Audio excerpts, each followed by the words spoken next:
we see that climate change is not something that might happen in the future, but it's something that's here now. It's a real threat. But we can also see that there is hope. There is stuff that we can do if we choose to work together. My name's Jesper Hornberg. I'm the CEO of Global Resilience Partnership, one of the managing partners of the Resilience Hub. We have a few of our colleagues here that you'll meet later today. And we're here to talk about resilience.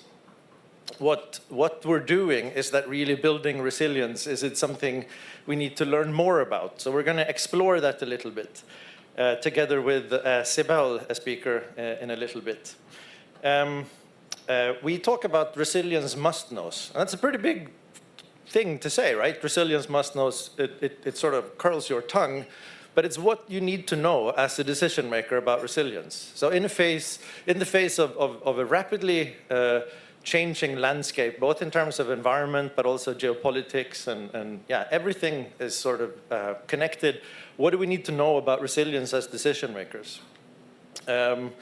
We're not doing things alone, we're doing things together, which is why you're here. The Resilience Hub, as you should know, is a go-to place if you want to learn more about resilience and collaborate with other people like yourselves in the room. You have a lot of doers and thinkers in the room today, so this is a great opportunity to also network and learn more. Now, to kick things off, I want to hand over the microphone to our friend Chris Bradshaw, who is the Chief Sustainability and Education Officer at Bentley. And I also want to say thank you for the place. I mean, wow. You're very welcome. Thank you. Good morning, and let me add my welcome to our humble abode here. So as Jesper said, I'm Chris Bradshaw, the Chief Sustainability and Education Officer at Bentley Systems. Bentley Systems, for those of you who may not know us, we are an engineering software company that provide design, construction, and operation software for all manner of infrastructure. And by infrastructure, in this context, I mean physical transportation networks, water networks, energy networks, communication networks, etc. So our customers are designing and building and managing the infrastructure that enables 8 billion people to live on this planet. Without infrastructure, it would not certainly be possible. The other thing to note about the infrastructure industry, if we think about the sum of all of those, more than 80% of GHG emissions come from infrastructure, and 60% of all materials are a part of infrastructure. So it's a huge opportunity for impact if we can start to affect change around infrastructure. To that end, you know, I like Jesper, am optimistic about the future despite what we see here, which is very real. And certainly something that we are seeing with all of our users, whether they be operators of infrastructure or the designers and the engineering services companies, is there's a tremendous demand for understanding how to create more resilient infrastructure, more sustainable infrastructure. And in that context, we think about it as the balancing of environmental, social, and economic impacts. Historically, a lot of infrastructure has been developed only looking at economic impact. What is the least cost? What is the least amount of time? And has, frankly, to a large degree, ignored environmental impact or social impact. And in some cases, actually very detrimental to both of those. So our focus is helping people to do that balancing act. Now, infrastructure, and I think as we're going to hear in a moment, is super complex, as you can appreciate, right? These are systems of systems. They interact with one another. Think about an electric grid and a rail system, right? They're dependent on one another. And it is super, super complex. So having frameworks, having a place to sort of launch from, to have discussion, like the must-knows that we're about to hear about, is super helpful. Because a lot of our challenge in the infrastructure world is convincing governments and other policymakers and folks in that realm, financiers, insurance companies also, about the positive outcomes that can come from sustainable approach to to not only building new infrastructure, but managing existing infrastructure. So my last comment is the glass is half full. Yesterday, we were in this room with a group of high school students from up north who were participating in a competition as a part of their class. And they were presenting to us their rail design projects.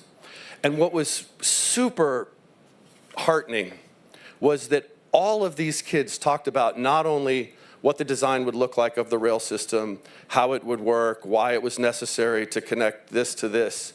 They talked about the importance of it serving the community, and that the design didn't need to just be aesthetically pleasing, it needed to be something that the community embraced and wanted. And so I think, and then of course, or maybe not of course, but importantly, they all talked about the importance of the environment and ecological outcomes and so on in their design. So they get it.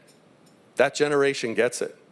And I think that's where I get my energy from when faced with sort of the things that are in the video. So with that, I think I'm turning back to Jesper and say thank you again very much. And please have a great day here. Thank you.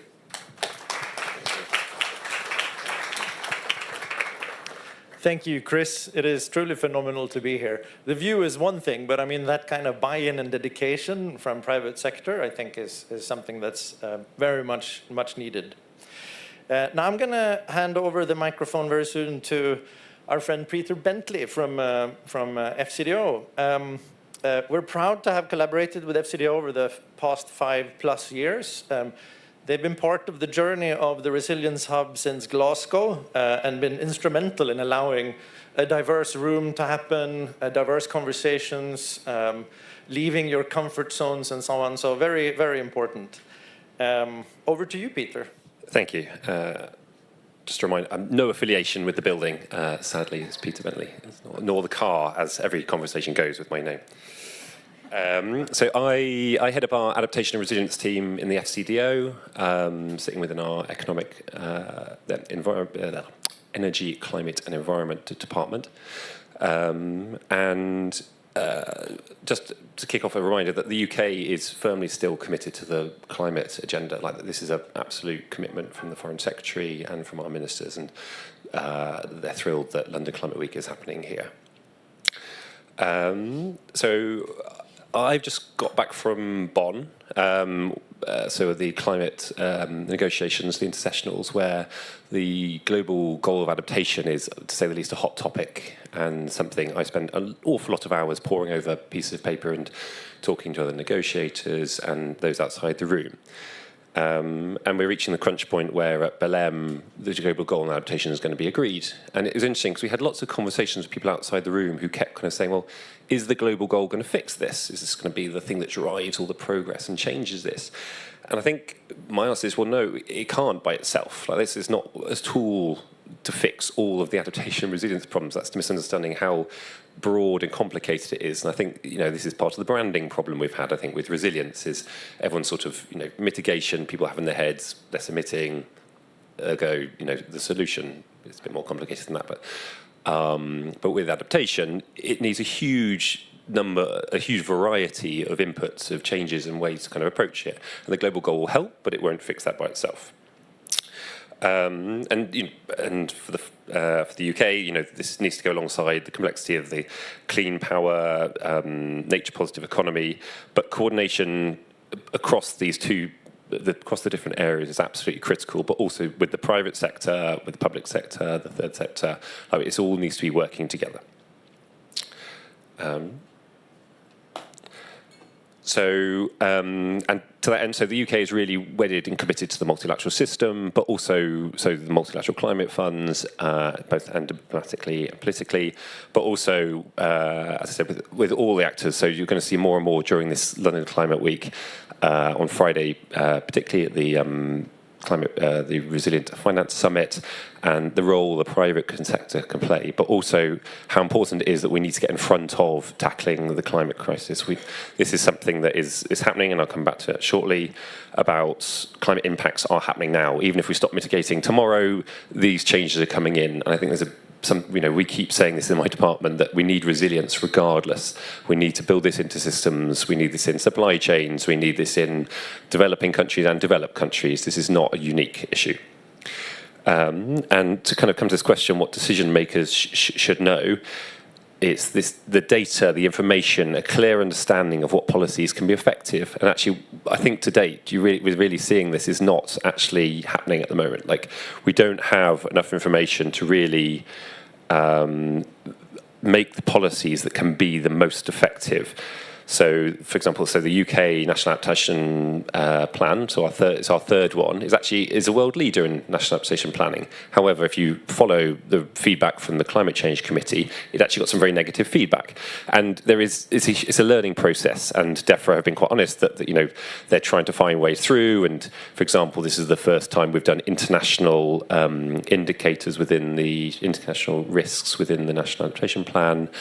And we're working with the Climate Change Committee to understand the risks, but also how to respond to them. It's quite easy. Many people in this room could just make a list of problems that we can see from the climate, but actually how do you respond to that and how to build resilience, but also how, even for a country like the UK, how you coordinate across a huge number of departments, having enough information to work out the trade-offs and to understand some genuinely conflicting policies. If you look at the number of houses this country is trying to build, and then you look at places where you can build and not build and things, and the risks around resilience that you need to build into those.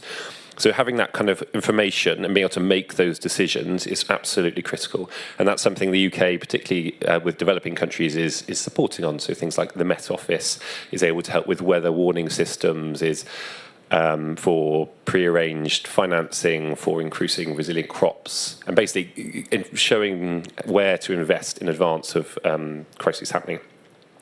The World Resources Institute has just recently done a really great report about some incredible statistics on returns. So across all their research, the returns on adaptation projects, resilience, yielded 20 to 27% returns. And they've been talking to partners who were just amazed that A, that's what the return they were getting on some of their investments, but B, that is something that can be found. I mean, I don't know what you're getting as a return on your banking investments, but it's not 20, 27%, I'm imagining. And so actually putting that in front of policymakers and saying, like, this is not just an annoying thing to build a barrier where you pay for it. It means if you build this, like the London, the Thames barrier, not only did it stop flooding, it meant that they could build houses on areas that then building businesses on areas that before were open to flooding, and it had huge economic advantages way beyond the cost of the barrage. So world events are, to say the least, worrying if you follow the news. But the big message we want across London Climate Week is that the climate change is going to continue happening regardless of those things, and we can't kind of let the action slide, but we all need to continue to work together on climate change. And I think kind of as policymakers, as individuals, taking responsibility for being more resilient, and being more effective and more strategic with how we're investing. As the UK, we've reduced our ODA, and which was a very difficult decision. But we still have a significant budget. But also, we really want to work in partnership with countries. We want to kind of cooperate, and also making sure that policies that we're making internationally and domestically have the right impact and incentivise the right kind of action, both from the public, but also enabling the private sector.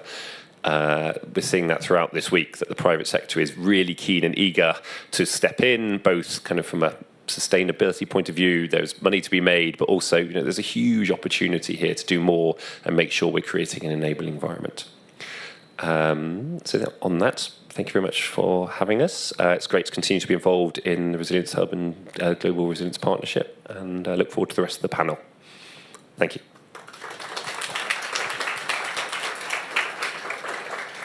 Thank you, Peter. Always a pleasure. A couple of common themes coming up. Policy, the importance of policy and decision makers. Private sector engagement, very important. We all know that climate change is happening. There's nothing we can do about that necessarily, but there also is something we can do about it, right? And it's about finding that balance and navigating that. So thank you, Peter and Chris. I'm happy you mentioned the Bentley thing, because it is quite funny, actually. But yeah. Now we're going to turn our attention to you guys, and I'm going to invite an awesome duo, hot poets, so Chris and Liv. There they are.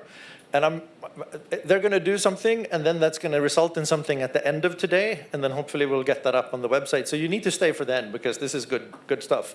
Yeah, I'm just going to, please introduce yourselves. Thank you. Thank you. Hello, my name's Chris. And I'm, Yay, look at that. It's like a well-oiled machine. My name's Chris. And I'm Liv, hello, but we're standing in front of our... Yeah, and I'm really glad that I wore a different hat to the one in the picture, because that would have made me look cheap. How you doing? Yeah? They're all staring at us going, why are there poets? What are they going to make us do? So with Hot Poets, what we do is we partner poets with climate scientists, activists, engineers, architects, farmers all over the planet to champion the stories of change. Our poems have been read and seen and watched over 6 million times on 5 continents over the last few years. And today we are with you to make a poem with everything that we hear and with your ideas. Yeah, that sounds really exciting. I'm excited by that, yeah. But before we do that, I'm going to invite you to calibrate as an audience. We are here in all our variety and diversity from all of the different perspectives that we bring and all of the environments that we work in. And I'm going to do a little thing. I'm going to invite you to clap, and we're going to clap together, and then what's going to happen is that's going to turn into a round of applause, and when the round of applause happens, I'm going to just ask you to continue it through the discomfort and listen for where the pulse is. And when that happens, what's going to happen is we'll all end up clapping at the same time. We don't know how long that's going to take. It might be 5 seconds, it might be 20 seconds, but it's based on the law of entrainment. It works every single time. It's how birds of a feather flock together. It's how 50,000 people at a football stadium could all end up clapping at the same time and nobody realizing how it happens. And ultimately, that's what we're all here today to do, isn't it? We're all here to work together as a flock. So I'm going to put this down because I can't clap and hold the mic at the same time.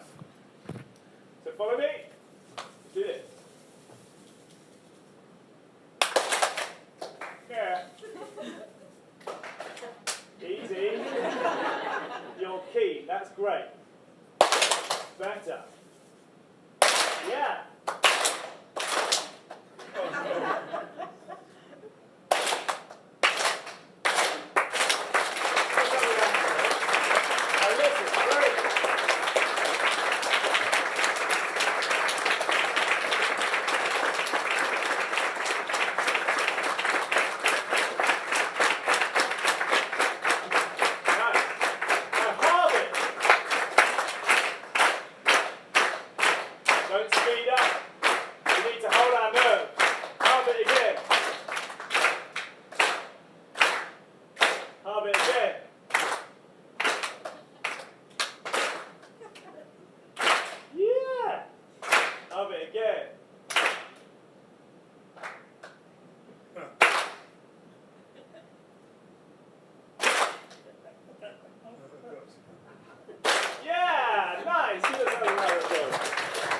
Thank you so much. You have rhythm.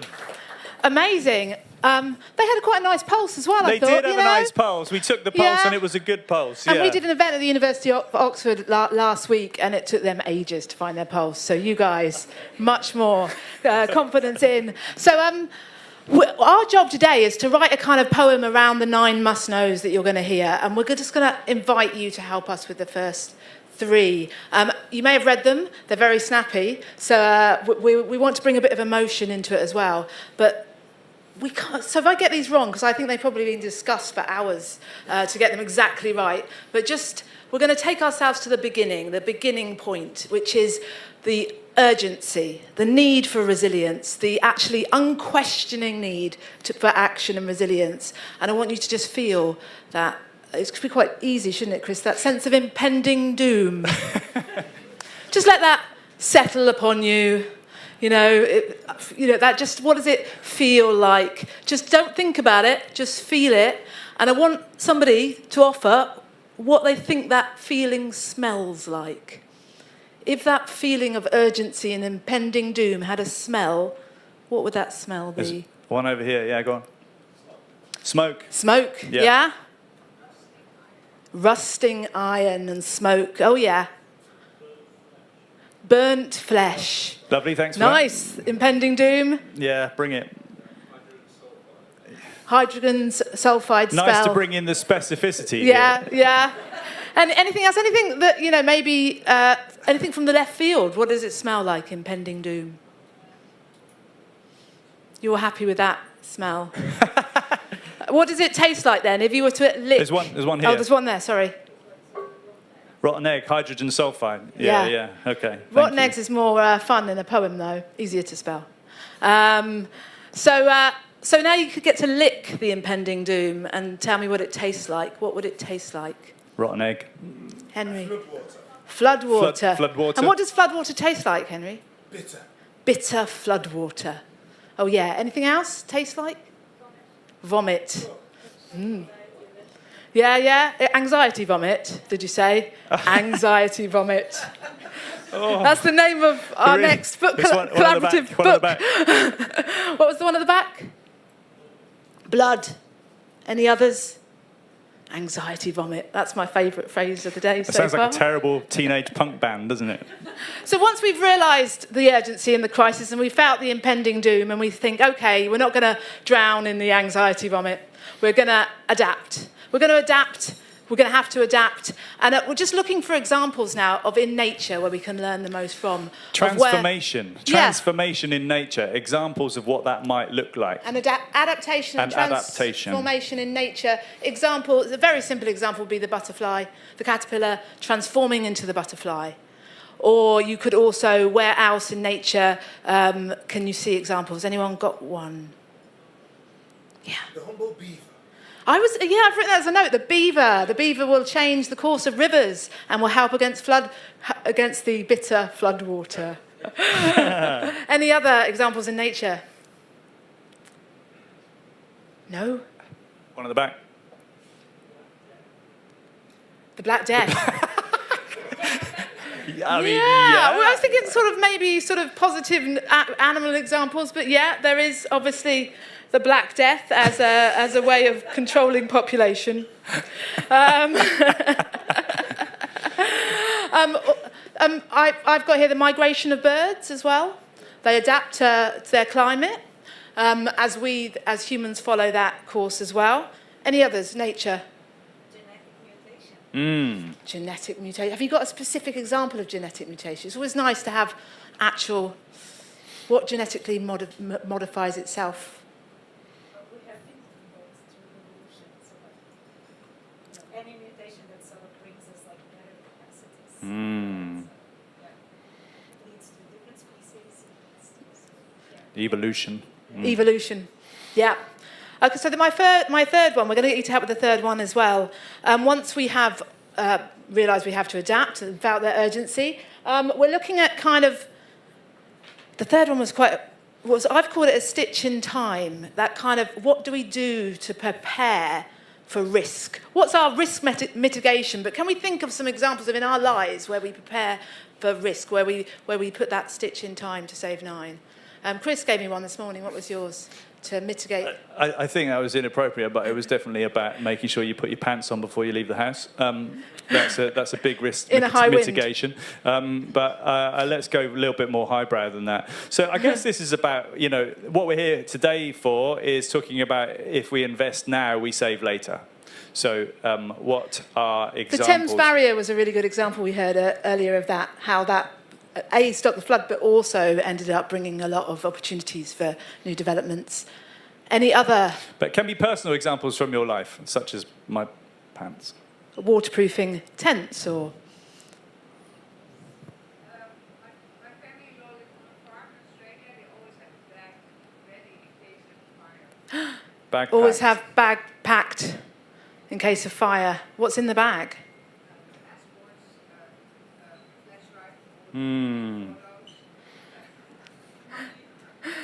The escape bag to use for not just fires, any purposes. Escape There's bag. another one over here. Sunscreen, yeah. Really good example. That definitely does save a lot of trouble later. Any other things that you do to avoid risk? I mean, obviously, travel insurance. Travel insurance. Sunscreen, so I thought, okay, travel insurance. Nice. Anyone else got something? An old family one, maybe, that... Yeah.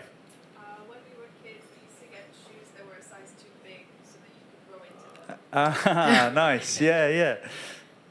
That's a great metaphor. Thank you. Amazing. We're 10 minutes, Liv. So, and that's perfect. So you've helped us with the first three. We're going to listen to what happens today and sort of weave your words and some other words around the next six and share with you our poem on the must-hows at the end. So thank you so very much. See you shortly.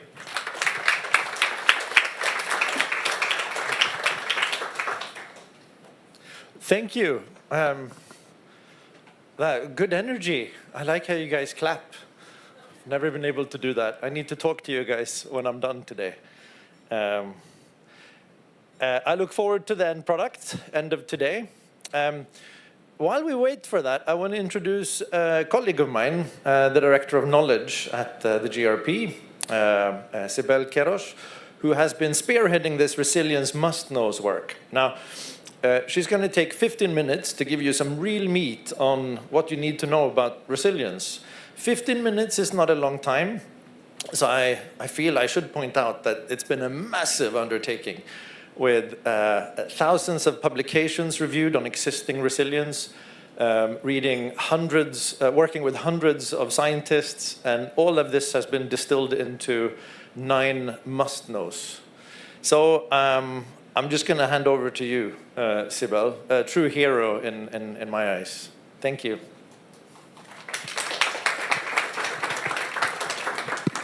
Well, thank you, Jesper, for a very kind introduction. So I will try to make the slightly impossible mission of sort of like give you a perspective of what we have been doing in the last 6 months. And I would start to say that the Resilience Must Knows initiative, it's an initiative that is co-led by the Global Resilience Partnership, the Stockholm Resilience Center, where I also work at, and Future Earth. That's sort of like the 3 organizations that join forces together to make it happen. So just briefly, why do we even need resilience science must-knows? And the first reason, you're familiar with it, I think. We scientists say that we are in a new era that is called the Anthropocene. What is the difference? Well, we have been having like 12,000 years of stability, whether we want it or not. We live in a living planet, and we are dependent on it. And what is happening now is that in this new era, we have been affecting the planet in an exponential way. And so the planet has shifted from a state of what we call relative stability, with variation certainly, but still like, relative stability for living conditions, to a state of relative instability. So we say that we're facing a new risk landscape. And it's even more than that. It's a new playing field. And that matters for all the activities that we do in the planet. Now, there's a lot of increasing awareness about this, and so there's a lot of proliferation of commitments, by major actors coming from sort of like policy, the private sector, towards building and investing in resilience. But in most cases, resilience is still quite vaguely defined. We should also acknowledge that there are many definitions of resilience. And it's very often used as just an attribute for recovery. So like bouncing back to the same state. Now, there is a lot of knowledge. I want to point out that scientific knowledge is not by far, the only knowledge that we have about resilience. There's a lot of knowledge that doesn't come from science. But even within scientific knowledge, there is extensive knowledge coming from different fields of resilience. But at the Global Resilience Partnership and the Stockholm Resilience Center, we have been working very transdisciplinary, both with academics and non-academic actors, from civil society, from the private sector, from policy, through the years, and what we have been hearing from our partners is that, yes, there's a lot of knowledge, but it's just not compiled, not accessible in a way that I can understand it. So there was like a clear demand from our partners to take a step into that direction. And we felt that we had a lot of the networks and the capacity to make it happen. So we wanted to go beyond these silos between science, policy, and practice. And so this initiative of the Resilient Science Must Knows is actually a science policy practice process that consists in, it's designed through two parallel and intertwined components that I will show you a bit in this figure 8. So on your left side, it's basically the process that I will talk a bit more about, so I won't go so much into detail into this now, of like how did we got to this Resilient Science Must Know. So it is the process more about the science synthesis process that also had a very strong participatory component, as I will show you. But then, as we get into what are these Resilient Science Must Knows, we get the scientific foundation to actually start thinking about what do they mean? What do they mean for different contexts, for different sectors, for the things that, the changes that we want to see in practice? What do they mean for an industry? And that's what we call the Resilience Road to Action, where we want to sort of like partner with key partners to try to understand what is the translation of the science into real-life strategies. So that's sort of like the process we will be starting after launching this Must Knows, and that we are sort of like scoping a bit how to do it right now. So I just want to quickly show you that in the process of getting into the Resilient Science Must Knows, we had an editorial board of spectacular, brilliant minds of 20 leading scholars within resilient science. They come from different fields of resilience, different geographies, very well established scientists that have been working with us, closely with us, like during these 6 months in several interactions and sort of like helping us through this process. And this is just to show you sort of like how the process went. We started with doing like a broad scoping of resilient science by asking resilient scholars across networks with thousands of scientists if you would have 4 minutes in an elevator with a decision maker, what would you tell him? Like from your work, that is crucial for them to know. That was kind of the question. Several people, we had like more than 1,400 people starting the survey, but actually only 143 actually completed the full survey. And they suggested 150 resilient science must knows. We felt maybe this is too much. So we started the process of like taking this down.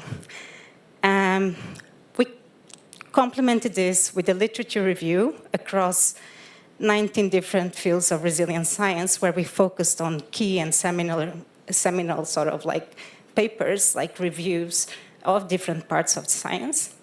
And then we did 4 consultation workshops where we had sort of like participation of 143 organizations. These consultation workshops, we had one in presence in Washington, D.C. in April, and then 3 regional ones for Asia, Africa, and Latin America. Online workshops were intended to sort of like reach out different groups of decision makers, and they had a bit different profiles, and to present them a draft list of resilient science must knows. We started with 14, then 13, and basically asked them, what do you think? Is this relevant? What should we be taking into account? Do you have comments on the language? Is this even understandable? And so now we are in the process of like taking all that feedback on board, and that also helped us to sort of like take down the list of resilient science must knows. And all of this was, of course, like always sort of like worked with our editorial board through several workshops, including one in person now in June. So, what are the resilient science must knows? Now I'll tell you. I just wanted to point that first, they have a quite systems perspective. So like resilience from a systems perspective, like how do you build systemic resilience? What do you need to know about that? Then they are intentionally broad. This is intentional. So like, I think you will find them quite broad. Maybe one of the first questions in your head will be, yeah, but what does this mean for my, yes, that's the question we want to have. And that's the question we want your help and the help of like key partners to help us do this afterwards. But for now, we wanted them to be broad because we wanted that this is a kit that you can all actually apply to different systems, different contexts, different realities.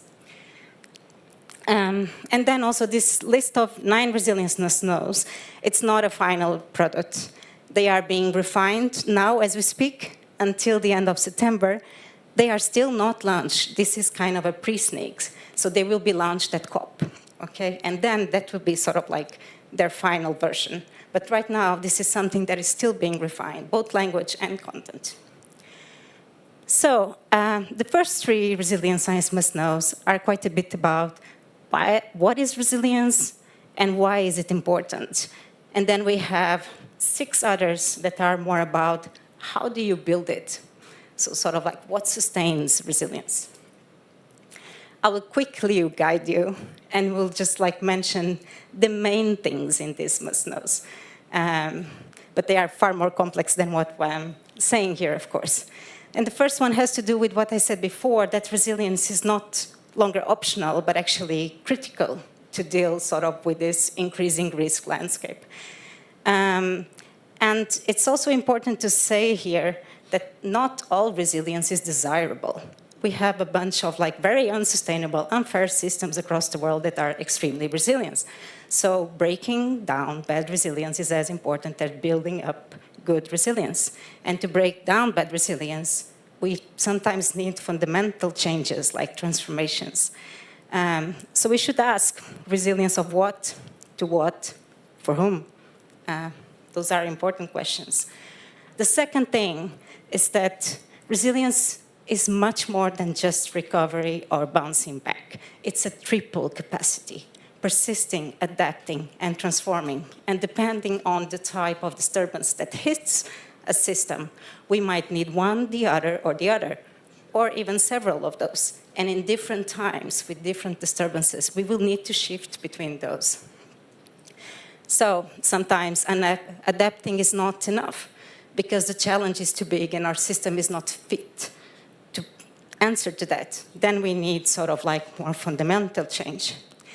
And anticipation and foresight are 2 things that are critical for adaptive and transformative capacity. So like the capacity to imagine what do we need in the future and to prepare for that, early warnings. Then, and as it was said here before, and Chris mentioned this, and that sort of investing in resilience now reduces future costs and losses. There's a lot of research about this, a lot of examples. I should point out that we're not just talking about economic costs. Chris also mentioned this. We're talking about social costs. We're talking about cultural costs. So there's a lot of, and to have this, to take this into account, we need to go beyond traditional metrics. Okay, so like include other metrics, include other sources of knowledge, including values.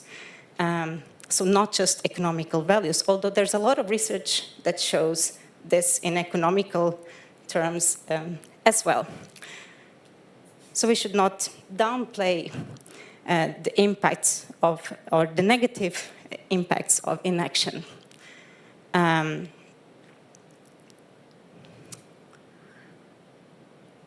How do we build resilience? Well, the first thing is like see resilience not only as a cost. Of course, it has costs to build resilience, okay, and there are obviously trade-offs, but see it as an opportunity for renewal. And that's because resilience is a process that really requires sort of like, it's a continuous process of experimentation, innovation, and continuous learning. And when we are in this process, we need to combine sort of like both memory and learning from the past, but also like innovation and preparing for the future. So like a hybrid approach of combining both the things. And this we see like sort of when a crisis hits, there's a sense-making process about like what we want, what do we need to preserve, what can we learn with what we already have or with sources of memory, and what we actually need to innovate and change. And when we're talking about innovation, we're not just talking about like technical innovation, we're talking about social innovation. It's important to say that many sources of innovation come actually from marginalized groups, whether they are like marginalized communities or like society groups that are actually trying something totally new that is not mainstream yet, right? So in here, it is very important to foster these spaces. Like innovation requires a bit of a shield where you can experiment, try, fail, develop. And it's something that I think that in the private sector, it's something that you recognize very well, which is then to foster requisite diversity. So diversity is important of two reasons. The first is that it is a source of novelty and innovation. And the second, it is that it's a source of response options.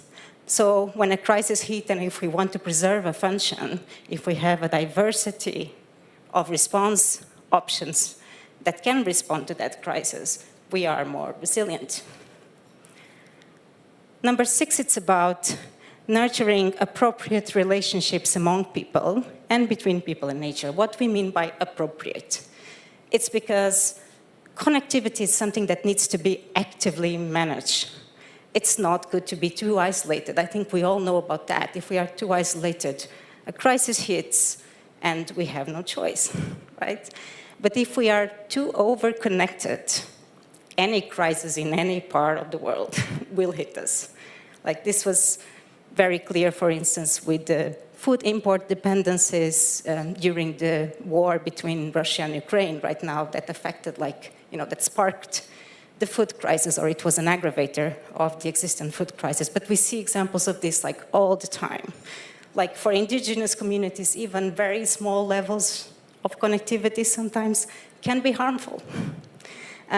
So this needs to be actively managed. And connectivity is not just between places, it's not just about physical infrastructure. And I think Chris pointed that very well. So how do we create sort of like infrastructure that allows for like connectivity between people and nature, also connectivity between people and people? Then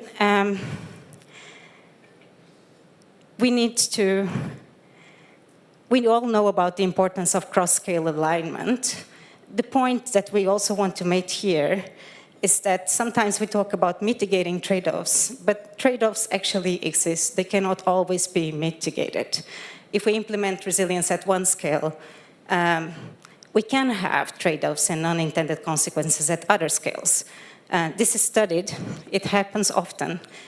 Our point is that they cannot be ignored, but they should be carefully negotiated, like including, a diversity of perspectives and values sort of in those negotiations. And when we don't do this, it actually, like resilience interventions can do more harm than good. There's also a lot of research about that. Number 8, it's about agency. So what research shows is that communities with strong levels of agency in the form of self-determination and the capacity for collective action, they excel at resilience. They excel at adaptation and transformation. So effective resilience is not something that you can externally impose. Not on a community, not on a business, not so like high levels of self-determination and capacity to self-organize are very important. And also, like I wanted to highlight here, the role of informality. So like, informality is extremely important. It's an extremely important form of agency. And it's present all across the world, and many times ignored in decision-making processes. So both formal and informal structures are important. And actually, high levels of resilience are seen when they are combined. Okay? And the last one, but not least, it's about the importance of confronting power and inequalities. So what research shows is that when we are failing to address social inequalities and power discrepancies when we are sort of like doing resilience interventions, this actually might compromise long-term resilience. We also know that in many cases, like we have historical legacies of injustice and like high levels of inequality that shape current resilience capacities. I mean, we have examples from, for instance, like countries that have been submitted to colonialism, for instance, like for many years, right? Where we have these legacies that still remain in the society and that they affect sort of the capacity to, of communities to adapt in the present, for instance, or to transform. And also being very conscious that, you know, resilience interventions do not always lead to just outcomes, right? And they will always lead to unequal impacts. So we need, it's not an excuse for inaction, but it's something that we should be conscious about. Okay, so these are the 9. It's meant to give a bit of a systems level perspective and to serve a bit as a first step, a first sort of like guide for the next step, which is then what today, you know,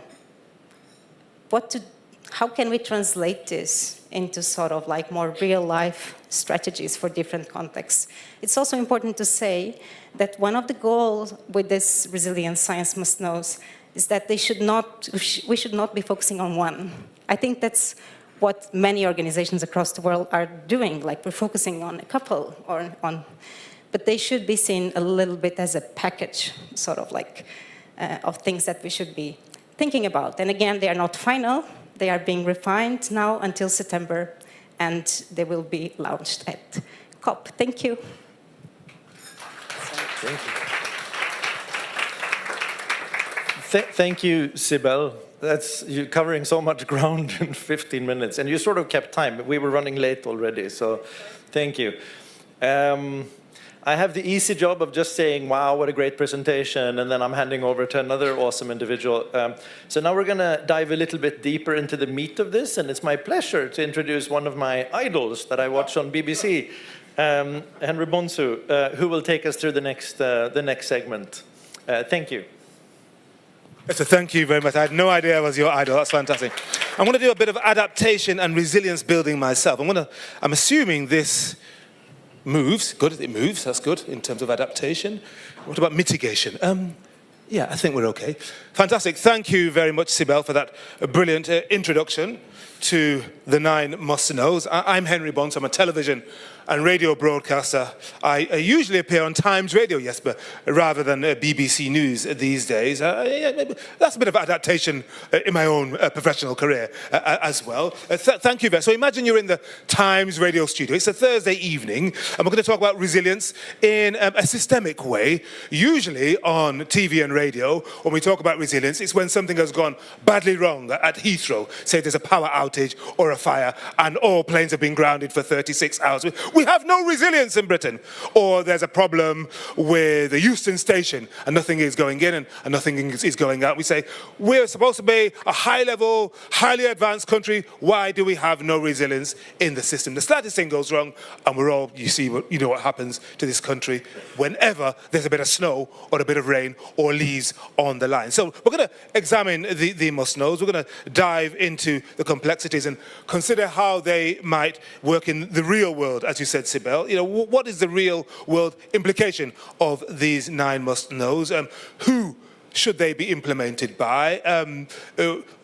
What are the trade-offs, the costs, the tensions between persisting as is and adapting and transforming? And can the must-knows help to encourage us in that shift in mentality that we know we need, not just among the converted in this room, but among those who are not here, but need to be engaged? Right, that having been said, let me ask very quickly, who is here from the world of, let me call it policy?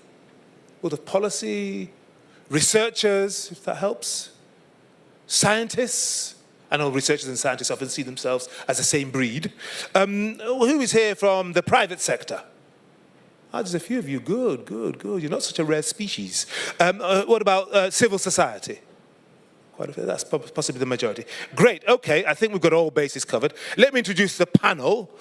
We have Savina Carluccio, who's an infrastructure practitioner, civil engineer, and resilience expert. Please give her a round of applause. Savina is a fervent advocate of the role of engineers in tackling our society's greatest challenges and is the executive director of the International Coalition for Sustainable Infrastructure. Where is Sheela Patel? Sheela Patel. Fantastic. Come to the front.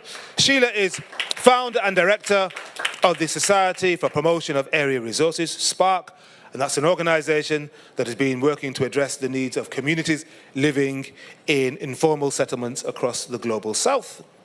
Amy Barnes. Where's Amy Barnes? Amy, hello. Head of Climate and Sustainability Strategy at Marsh, McLennan, with overall responsibility for driving strategy and innovation for Marsh's global network of specialist energy power advisors, risk engineers and networks. And finally, Amy Shepherd. Amy Shepherd, there we are. Chief Operating Officer at Think Film Impact Production. That's Europe's leading impact media company operating at the cutting edge intersection of art and social change. And Amy's background is in international law, politics and social justice advocacy. That's your panel. So in headline terms, the Resilience Must Knows tell us that resilience is no longer optional. It requires navigating tensions, needs investment now, the fierce urgency of now, as Obama once said. It's an opportunity for renewal, fosters diversity, needs nurturing relationships, as well as alignment across various sectors, and needs us to confront power and inequities. Do we all have that clear? Has it landed? Has it landed? Good. So Savina, first of all, your reaction to the must-knows. How helpful are they to you as a practitioner who passionately believes that engineers are not just the problem, they are part of the solution? Thank you. Yes, thank you. First of all, congratulations on Cibele and team. It's a massive undertaking and so much to unpack in this must-knows. I think for practitioner, something that really resonated with me is the point about trade-offs. Because we talk about resilience, and rightly so, we think about the co-benefits. We need to create business case. We need to just unlock finance and so forth. But we are dealing such an interconnected and complex challenges that there will always, I think, in my opinion and from my experience as a practitioner, be some trade-offs. And this cannot be swept under the carpet. I think that's an important thing, and having it, quite there up front is very important, because then people can own it, can understand it. We cannot, I don't think, fully understand how to work out what they are, quantify them. That's a challenge. But the importance of these trade-offs is that who's going to have. It's not going to be, I suppose, could be most affected. And by knowing who's most effective, you can do something about it. You can look after the parties that are most affected by our resilience interventions. And that's part of it. And when you think of trade-offs, what do you have front of mind? What are you thinking? What's screaming in your mind? Trade-offs, yes. What do you mean? Every time I think you spatially plan something, you intervene and you kind of have impacts on existing natural ecosystems, on the existing communities. You're just introducing changes, and these changes are not always, particularly for the environment, so far as we know, because we're now dealing with a massive biodiversity crisis. We haven't really been looking after nature in the way we should have, and therefore not consider the trade-offs every time we've implemented, or undertaken development. Okay, thank you very much. Sheela, I'm going to ask you this now. In fact, let me move around so you can actually see me. More adaptation. There we go. I'm always flexible. In contrast to how people usually perceive resilience, these must-knows frame them as resilience as something more forward-looking as opposed to just reacting or recovering or bouncing back after a crisis. And I'm just wondering how far that resonates with you and the communities you work with. Do you foresee any tensions? Full of tensions. Please explain. So I represent a community that is deeply connected with people who live informally, illegally, and invisibly all over the global south. There are many in the north, but We don't know them so well. They're enough in the South to work on. And in conventional development processes, they have been ignored. All you famous people who do planning and trained Southern planners have learned to ignore them, to pretend they don't exist, and therefore the deficit of what they should have in development is already humongous. Now we have climate change, and the challenges of climate change require the transformation of existing development infrastructure, plus an additional knowledge of climate science on how change is going to affect them. So it's like a triple burden on people who have spent 3 to 5 generations being ignored by their nation state and international development by and large. So everybody is very pissed off. Right. Well, you told me. How helpful are these must-knows when it comes to, I suppose, putting pressure on Savina, on Amy and their colleagues? Because you say they and the people at the very top have traditionally ignored the people in the informal settlements, the people who've gone from the countryside into the towns and who are ignored. But armed with these must-knows, what do you think you can do? So first of all, you start off by acknowledging how strong and how resilient they already are. In fact, they're more resilient than all of us in dealing with challenges because they face them intergenerationally their whole lives. The only difference is that it depletes them every time they have a challenge. So the first thing to do is for all of us and all of them to understand how to create a foundation of climate science for the development challenges that they make. It's a very tough one, but it's a very important element of the resilience discussions that all of us need to have. Everybody on this planet needs to understand the science that we have now understood that is going to transform our lives. And it is not something that, again, has to be rested in the knowledge framework of elite. It has to be universal. That's one. The second thing is, poor people do so many smart things themselves. And the research that is done globally on poor people rarely acknowledges it, treats poor people like empty vessels that you have to fill with your own knowledge. And therefore, the second very important thing is to look at how does science, knowledge, strategies, and all the great things that have changed civilization interact and get accommodated and utilized by those communities, because the volume of people are so much that the present infrastructure of how we intervene, especially the mitigation stuff, it never, whether it's transport, it's anything, it never includes these people centrally. Yeah. So I think there's a huge change in the architecture and design of transformation.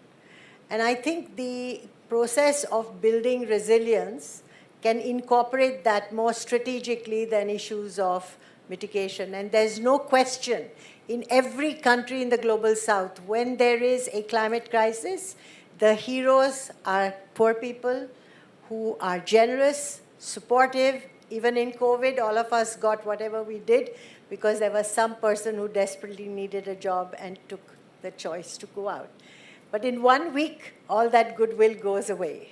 And so a very important part of all of us who campaign for universal resilience have to talk about acknowledging who supports whom to do what, and to make these relationships much, much more transparent, globally accepted, and inclusive.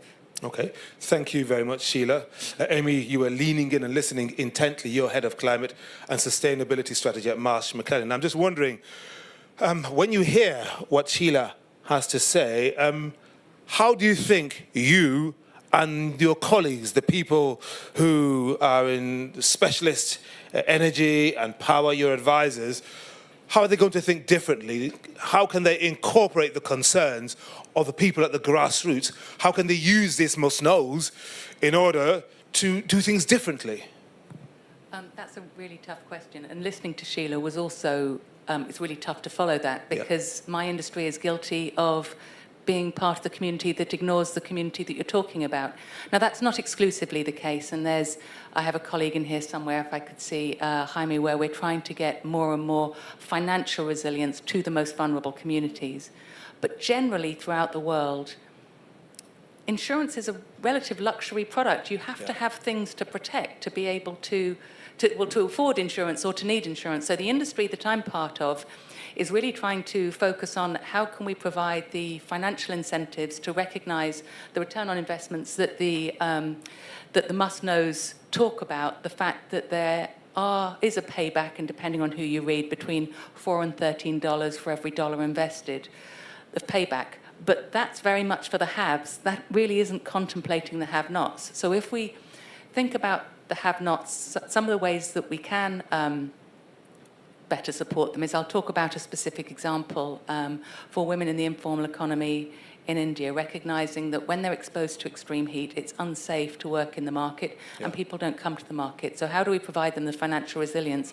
And there are now micro-insurance policies that are paying out $1.50 is the insurance payment that people are receiving that allows them to feed their families and keep their dignity, which is a really important component of it. So insurance has a role to play right from the largest, biggest, most expensive infrastructure or building projects right down to helping people at the coalface. But I will say that insurance is a critical part of people's personal financial resilience. But in order to access insurance, you need to be resilient. So if you aren't managing the risk in the first place, insurance won't be there. Okay, thank you very much. And Amy Shepherd, I'm just looking at your film impact credits, including Navalny, which was, of course, an Oscar-nominated documentary. Their Territory, if you don't know that one, also Oscar-nominated, about the indigenous people of the Amazon fighting deforestation. And then this one I was interested in as well, Dark Waters, that film with Mark Ruffalo and the campaign against DuPont. That's right, isn't it? Okay. All very powerful stories brought to film. And I'm just wondering how these must-knows get your creative and analytical storytelling juices flowing. What can you do with them? Absolutely. Let me start by saying Navalny was Oscar winning. Oh, so. Yes, it won. So yes. Let's start there. Sorry. Let's get these credits right, yes, eh? Yes. But yes, I think storytelling is often the missing component when we talk about climate, because we talk about practical solutions and we talk about campaigns, and actually it's stories that get us all going. It's stories that make us feel something, that make us feel connected with people. We're behind the film My Planet Now, which was you saw the trailer at the beginning of today. And that's just really a snapshot of this film. It's still in production. We're still looking for partners to finish it. But this is a story of kind of, let's call them the everyday heroes, people around the world who are facing the impact of climate in their own communities and stepping up with actions and solutions in their own spaces. And we get to kind of draw near to what they're doing and feel connected to how we could be inspired by them, mirror what they're doing, pick up something in our own spaces. And that's something that goes, far beyond this room, far beyond all of the conversations that will happen by people who are stakeholders in London Climate Action Week, but just people who are kind of ordinary citizens watching their TVs and living their lives, and kind of that are the people that are at the moment, I think, losing a certain level of like hope and expectation in what could change. And the other power of storytelling, of course, is what Sheela was talking about, this level of the unseen. There's such a power of story to make visible what is currently not known, and the people whose lives we just know nothing about, and so therefore their voices aren't heard in the big policy decision-making spaces. And there's such a synergy between storytellers and policymakers and kind of advocates and those in this room who are fighting to kind of bridge that divide and push policy forward and push solutions and practical solutions on the ground forward. We can all think of a film or a TV show that we've seen that has kind of made us really feel something deeply and question something about ourselves or about the world. And that's really the power if we go into the space of normalizing change or pushing that bit further. That's how I think storytelling, and particularly kind of film and visual storytelling, which is so immediate to us, offers something that is currently relatively missing as that vector to making things tangible and known, rather than them often seeming either very abstract or very technical. And I think it's that space also of the must-knows of giving people agency. Stories give us agency in our own spaces to take our power and act on it. But at the same time, we at ThinkForm fight for structural change because it cannot be that the responsibility is always on us, the citizens. There has to be that responsibility among the decision-making space. So it's also agency to become demanders of change. And that's particularly what we're fighting for with My Planet Now, is that we want to show these stories of people in all four corners of the globe who are using the tools at their disposal to do something. You see this coal miner who is planting trees because he works in this industry because it's the only economic opportunity for him, but he wishes he didn't have to, and he wants to do something. And you see that in so many different ways, and you kind of, there's a level of doing what we can, but also fighting for the systems around us to change so that it means that we don't have to always be feeling the responsibility individually. Emmy, thank you very much. Let's open things up a bit now. Savina, yes? Yeah, I just wanted to come in. So I'm an engineer, and we got all sorts of cool solutions, but we're not really good at selling them and making that storytelling. But in my experience, in the last 10 years, I've been thinking very deeply about how you actually implement resilience, and as a practitioner. And what I've actually found out, I think, is just people making decisions are people, and the most effective way to actually make people take action and make those decisions is to speak to them in a way that they either recognize, speaks to their priorities, whomever they might be. If I'm an engineer, for me, you need to talk to me about safety, you need to talk to me about reliability, you need to talk to me about, and I'm only just, I'm not pushing the boundaries now on the engineering, because I think engineers really need to push much more our boundaries of the profession. But, and the policymaker is another, very obvious example. You need to speak to the policymaker about his own priority or her own priorities for their own, cycle, right? So that's how I think, in reality, decision will be made. And so these must knows need to be translated, I think, into those kind of decision frameworks. Okay, Cibele, I want to bring you back in now. You've done the soft launch of the must knows. Maybe there'll be a hard launch later in the year. But what do you make of the response that you've heard so far? Do our four panelists, do they get it, do you think? I wouldn't put it like that. You can be nice. You can be nice. Of course they do, but I don't think this is. It's not by far meant to be like prescriptive. It's meant to be like a sort of a basis for a discussion, basically. And what does it mean in different contexts? But I wanted to say two things that I think it's interesting when I'm hearing you. The first thing that you should know is actually one of the suggested must-knows that we took away had to do with all the psychological dimensions. And so the importance of that we don't always just react on facts. If we would react on facts, we would have, far more action on climate change than we have now, right? So we act a lot on cognition and emotions. And so it was something that we took away. We wanted them to be less because it gets like a more powerful message in a way, and it's a bit easier also for the audience. But it is something that we will try to actually integrate across all of them, like the importance of having this into account. And another thing I think it was interesting when I was listening to you and all your different perspectives, it's like it is this, I think, like the time where we are at now, where we have a lot of global challenges and we need to respond, and we need, it's a bit like, it's kind of a messy process of letting things go and building new things up, right? And I have a colleague at the Stockholm Resilience Center, Per Olsen, that he often talks that we need to be both, midwives to help new things to born, and we need to work in the hospice. And basically, helping sort of what needs to be phased out. And this needs to be done with care, because phasing out something also implies grief, actually. And we need to sort of help the ones that are losing something.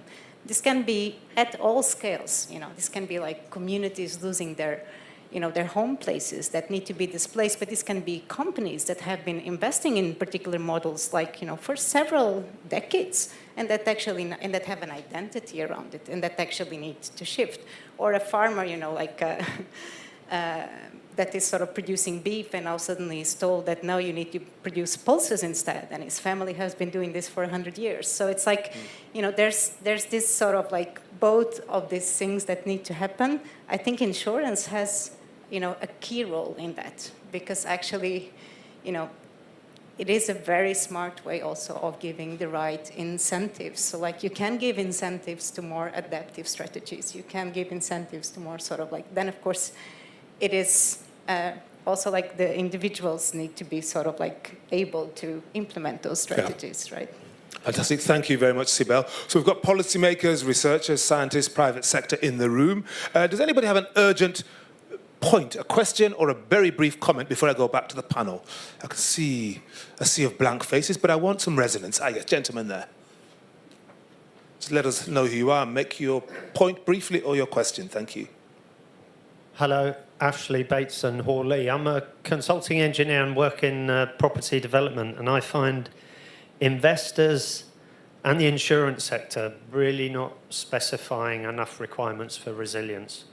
If you look at all of the development outside this building, I bet there's very little requirement from the funders and insurers about resilience. So how quickly can they take that on board? Okay, yes, Amy Barnes. So there's a real paradox in that most of the buildings that we're constructing will have a 30-plus year lifespan, but insurance is renewed on an annual basis. So the very glib answer is insurers don't care. The reality is it's an existential threat, so of course they care. There was a very interesting study by the American Association of Architects in 2022 that showed that most developers thought that building to code meant something would be climate resilient, whereas architects knew they weren't. When I speak to developers, the challenge that we also have is that most developers are only planning a 5 to 8 year hold, so they don't care.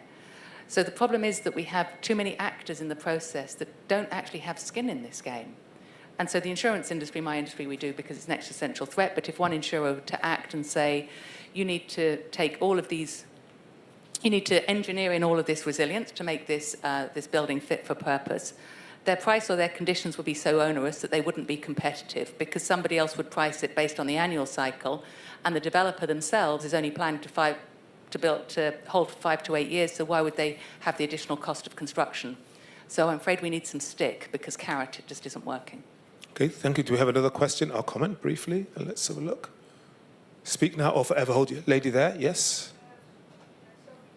So do you want to wait for a second for the microphone? Thank you. My name is Sophie Poenter from LifeLinks. I hear a lot of people talk about how do we engage the private sector, and I think that one way to do that is you need to leverage their self-interest. So aside from the responsibility is what is in it for them.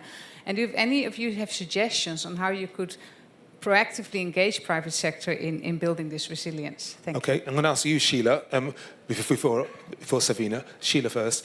When you, at your grassroots level, working with the local communities, approach private sector, what happens, what do they say, and how do you persuade them? How do you get round their inherent resistance? So first of all, I want...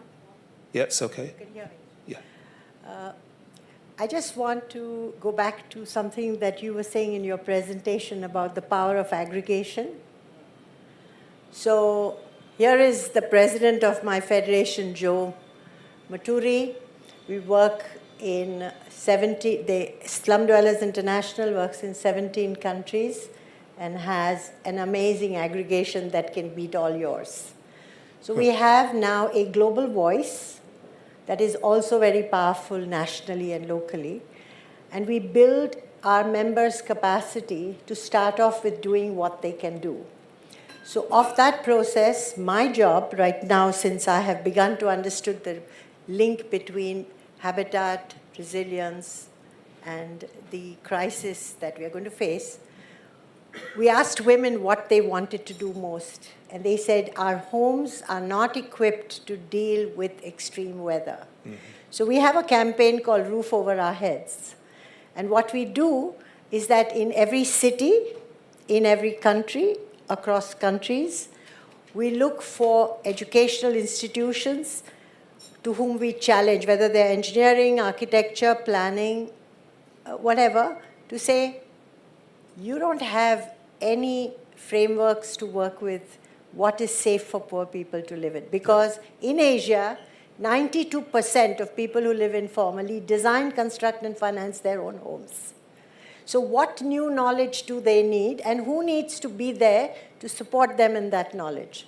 And so this campaign that we have, which the Race to Resilience has been one of my biggest champions to support it, has been to work in 20 countries in 100 living labs in which we have private sector, formal, informal, educational institutions, local artisans, and big contractors, working with women's collectives to say, in the resources that they can have, what can they do? Right. And for formal businesses in all the construction materials, to now see this as a market.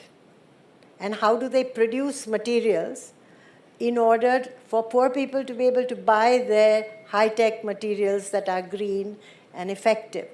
And so we are in our third year, and we make a lot of noise. Good. And the noise, hopefully, is reaching your ears, Savina.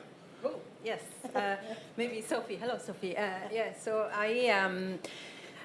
private sector, I think, needs to be at the table and engaged a lot more earlier, I think, and also by there needs to be more, I think, dialogue amongst all stakeholders, including policymakers with the private sector. My own view on the private sector is that obviously it's a key actor, and it needs to be resilient themselves. I know private sector needs to have their own resilience, business resilience, organizational resilience, which is key part of being able to deliver that systemic resilience, right? Is a key player.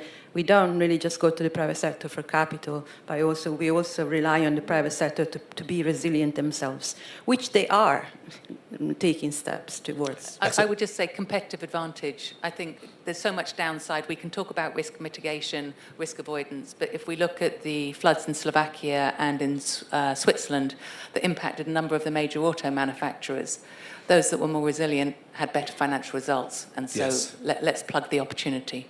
Amy Shepherd. Yeah, I'd also give two specific examples from our work of how we engage private sector through film in a way that's a kind of win-win scenario, because I totally agree, carrot and stick, we need a bit of a balance of both. The first is the example of Dark Waters. I don't know if everyone in here knows the film. It's kind of it was a film back in 2020. Mark Ruffalo played this real-life lawyer who spent 20 years of his life uncovering how DuPont was poisoning the waters of West Virginia through chemical runoff. It's also PFAS chemicals as a group that affect every single one of us around the world and have since, through the film campaign, been languaged as forever chemicals because they don't break down, they're incredibly resilient, but they're incredibly dangerous and harmful over the long period. This was a campaign where at the time, the filmmakers wanted to run a campaign focused on health and how all these chemicals were making us sick. And we were kind of like, well, everyone's kind of scared about this thing called COVID that we don't really know anything about, and you want to kind of tell them all that drinking water is going to make them sick? I don't think that's really going to work. Nobody's going to come to the cinema and watch this film. And so we repurposed it into this issue of the environment and how chemicals were affecting the environment. They didn't break down in nature, these forever chemicals. And what we were able to do is a huge moment in the European Parliament. It was at the time that they were deciding the EU chemical strategy. And at that time, they had no intention really whatsoever of addressing PFAS in this chemical strategy. But through the moment of the film, we brought Mark Ruffalo, we brought the director Todd Haynes, who's an incredibly acclaimed director, and the real-life lawyer Rob Bellot, who's the true hero in all of this and an incredible advocate, to Parliament. It kind of shut down Brussels for the day, and it's still all anyone talks about, because we had the Hulk comes to Brussels. Sort of 85 million social media impressions worldwide. It went round the globe. But what we did really strategically with the private sector is we said to them, hey, you know what? We're fighting for this regulation. It's going to come. The minute Mark Ruffalo sits down with the President of the Parliament, he's going to put this on his agenda. And guess what? That's exactly what happened. It made it really personal for the President. I have to push this through. And it ended up with a really strong piece. I mean, obviously, we've, many years and battles later, kind of the fight continues. But the commitment to ban the chemicals as a group was a huge marker at the time. And so we said to the companies, this is coming. How do you want to get ahead of this? And we started with two tiny companies, Co-op Denmark, and this kind of tiny organisation. Sorry, I apologise. It's for people people that worked for tiny organisations. Co-op Denmark's probably not that tiny. Let's say relatively tiny in the big scheme of things. And another organisation, and they committed. They started a pledge to say we're going to get rid of PFAS chemicals from our products and supply chains, which got them great media and press associated with this film that was doing really well in cinemas, continues to this day to be a kind of top 10 one-to-watch list.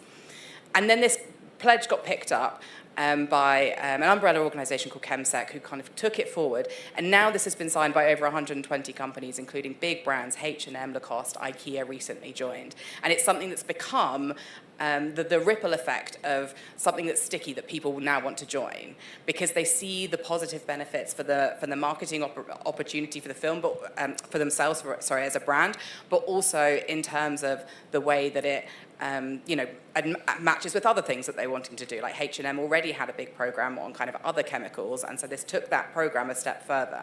And so that's a way in which film can really engage positively with companies to kind of show them that by associating yourself with something that audiences are going to see, that's going to get huge marketing, that could go the other way. All of the marketing could have been Mark Ruffalo saying, how dare these companies do nothing? And kind of calling out companies that did nothing. And so we said to the companies, actually, don't you want to use this moment to really kind of positively take a genuine step forward that we will then champion and that can become something bigger as a whole industry? Brilliant, Amy. I want to just give one more example. I know I'm talking a lot. Yep. But the other example I think is really important because it's a very different scenario where actually in terms of working with the private sector, we engage with shareholders. And this was a recent film called The End with Tilda Swinton in it, post-apocalyptic musical. If you haven't seen it, go check it out. But the way that we worked was this whole film was about climate deception and how the lies that we tell ourselves and the lies that are told to us around the reality of how big oil is not addressing the climate crisis in any way, shape or form. And there we worked with a network of Shell shareholders, of all minority shareholders, but who are using their power within the company to put resolutions on the table and to challenge for divestment. And I think that's also a way to work with the private sector through audiences and through citizens who can become part of a kind of a decision-making opportunity through minority shareholding. And I know shareholder activism is a huge piece that I don't think gets talked about often enough in some circumstances in terms of how you can really kind of have power as an individual to kind of feel like you've got some agency over what companies are doing. You no longer just have to choose as a consumer your products from the shelf or have, companies like insurers that you day to day as an individual have nothing to do with because they're working in business operations that don't filter down to you as an individual. But I think that's something that also connecting that with kind of story and film and using these big moments where, a film is in cinemas and on billboards and on buses and the kind of the power of that to really leverage it is something that we've seen extraordinary impacts from. Brilliant. Thank you very much, Amy. Cibele, very briefly, as we can see, the 9 must-knows have fallen on, let me be biblical, fairly fertile ground. What happens next to the must-knows? Briefly. Yes. So, as I said, we are now sort of like developing, fleshing out, writing these 9 must-knows. Together with our editorial board, we will have also like them reviewed, like externally reviewed. We had these consultation workshops with the audience, with different groups of decision makers to also, we are integrating that feedback now.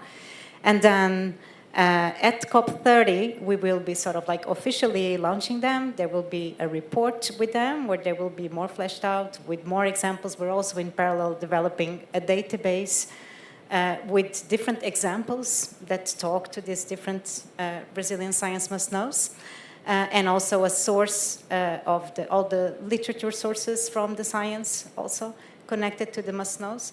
And then in this process up to COP, where we're doing this and building the momentum, we're also sort of like starting to co-design what will be the next step, so the road to action. So sort of like interacting with key partners, to help us sort of like, okay, so if we want to start a process of change based on these fundamentals from the science, like how will we do it? That's where we are now.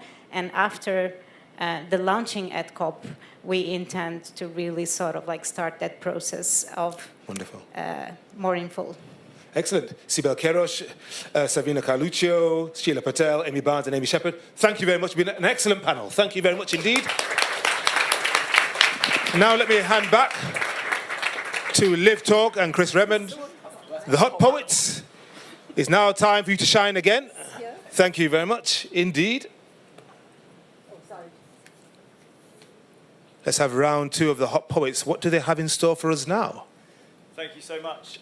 We've been writing feverishly at the back to try and create a poem about these 9 must-knows. So, yes, we are flying by the seat of our proverbial pants. The road is urgent. Bitter floodwater, rusty iron, hydrogen sulfide, a post-apocalyptic musical, anxiety vomit on the soles of our slightly too big shoes. Above, geese take off in arrow formations. A humble beaver builds a dam upstream, changes the course of rivers. The Thames barrier in soggy branches leaves spaces for new ecosystems. We evolve with the landscape. The sun beats brighter. We apply sunscreen, leave a packed bag by the door with all the things we can't bear to see burn. Prepare the social soil and ensure against inaction a stitch in time. A stitch in time, a water bottle in a car. We learn the old ways to plant crops for changing climates. We dare to define dignity, wonder at wisdom, foster fragile innovation in the social soil, innovate under the ground and in the ocean, learn in community classrooms, experiment with space, solar and sung stories. Diversity is a synonym for riches. Novelty is an artist painting us into infinite new futures. We cannot paint in only one colour or on only one canvas. We are 8 billion nodes in an artist's brain.